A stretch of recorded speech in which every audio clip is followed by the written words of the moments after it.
On fait des visites, des conférences, des voyages axés sur l'art actuel. C'est une association de bénévoles, loi 1901, et le but c'est de faire connaître l'art au maximum de personnes. L'art contemporain, avec une partie plus classique pour montrer un petit peu les passerelles qui existent entre l'art du passé et l'art d'aujourd'hui.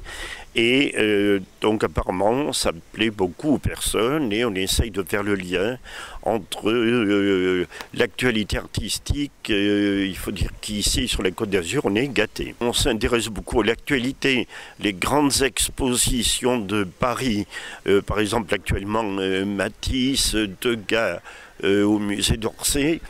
Donc c'est un choix aussi affectif, j'aime beaucoup ces artistes et ça permet aux gens donc de connaître ce qui se passe par rapport à la médiatisation qu'on voit à la télé ou dans les grandes revues d'art, beaux-arts, art magazine, etc.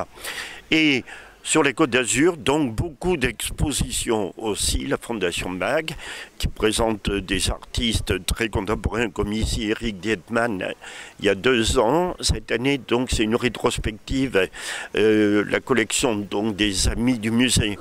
C'est en fait les années 70 à 2000.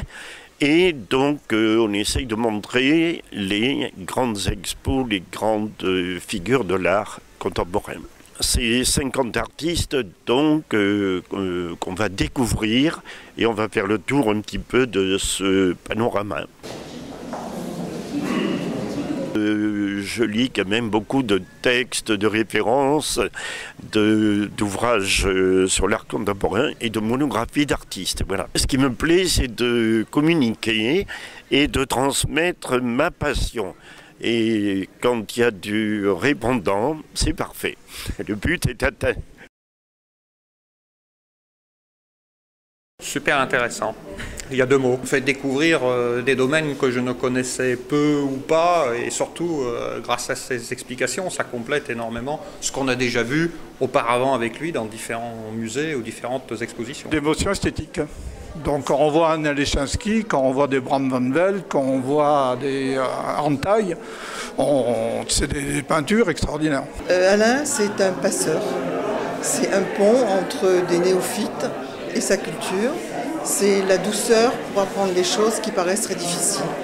C'est mettre des mots sur de l'abstrait et c'est amener à connaître, à aimer et à ne pas rejeter les choses différentes.